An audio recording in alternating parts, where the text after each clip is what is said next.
Hello. Welcome to our last Sunday in this series we've undertaken, looking at important building projects. We've so far visited a few significant biblical sites, each being very much a physical build, involving the kind of tangible materials we are familiar with, bricks, stones and wood, etc. We visited the Tower of Babel, the temple that God instructed Solomon to build, and the Ark of the Covenant. We also looked at a couple of rebuilding projects last week. Douglas has explained to us that the building project we are focusing on this week does not utilize those kinds of materials at all, and is not being built by human hands in a way we would normally recognize as a structure creating technique, but rather we see God at work through Jesus raising a building with people as the structural element, a building that will be a permanent testimony to His loving grace, and through this project bringing about an eternal blessing to many and the growing of a people who can enjoy a real relationship with Him, their Creator, in whom He can pour out His love and grace in ways in which the Bible shows it is His real desire to do. As always, any building project is essentially raised from a sound base. We may sometimes use the building analogy in various ways through our daily lives. Building a career, a business, or even an education. Take, for example, education. Subjects such as maths require starting from a very simple but sound base. We go to great lengths to ensure a young child can count from 1 to 10 and understand what these numbers signify. It's absolutely foundational.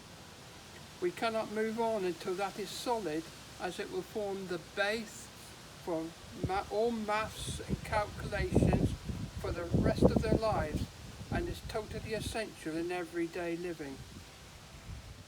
In Matthew chapter 7, Jesus spoke of choices we face when we build our lives, and the effect of accepting or rejecting the life principles He teaches, and illustrates His comments with the parable of two builders.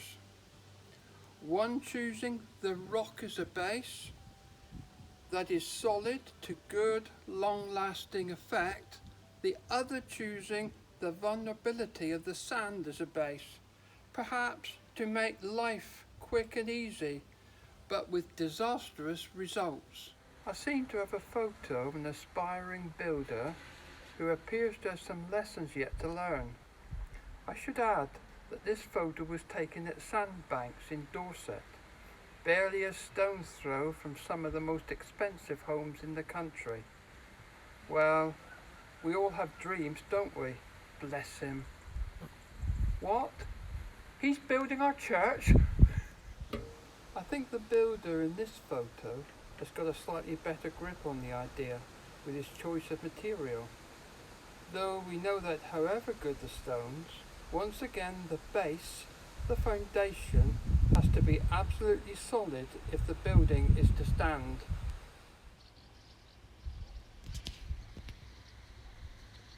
Another point that is worth making. We have here two types of building material that we may use in modern construction. Bricks, all uniform and easy to work with at speed, and stone, irregular and challenging to bring together, but beautiful and durable when placed by a master.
It seems that God chose not to make us uniform so that we would slip together easily and comfortably, but rather very individual and unique, perhaps in order that the beauty of his character may be demonstrated in us as we allow the Holy Spirit to grow his likeness within us.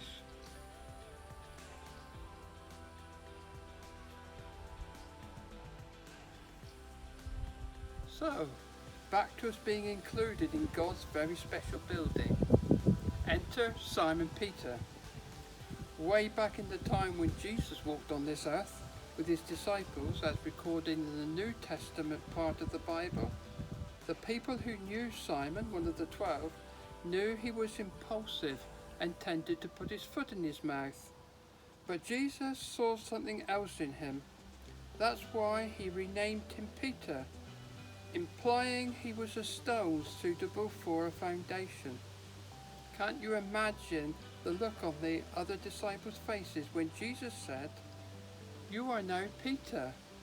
Upon this rock I will build my church, and hell will not conquer it." Recorded in Matthew chapter 16, verse 18. Incredibly, Peter, enabled by God, did become a pillar, a respected leader and founder of the church. And all because of Christ's ability and willingness to look beyond the surface and see what was on the inside. He saw that being made in God's likeness gives a person amazing potential. Hardly surprising then, is it, that Peter later in life, as his work for God included writing letters of guidance and encouragement to God's chosen people, finds himself using building type analogies to help his readers understand how they can be used in the growing of God's kingdom on earth. In 1 Peter chapter 2 verse 4, he says, "Come to Christ, who is the living cornerstone of God's temple." And in verse 5 he continues, "And now God is building you as living stones into his spiritual temple." Peter spends his time throughout the letter explaining how we can be alive as stones, fit to live for God and fit to be his dwelling place. What an amazing honour and privilege that God is actually willing and wanting to make his home within us. Peter would encourage us to see in each other the potential that Christ saw in him. The potential that overlooks flaws and failures and encourages us to do everything we can to fit together in love and grace as we see and encourage the gifts and abilities each of us can bring. May God, by his Spirit, guide and enable each one of us as, in the words of the Apostle Paul in Ephesians chapter 2, we make ourselves willing to be joined together and to rise to become a holy temple in the Lord and a dwelling place in which God lives by his Spirit. God bless you all.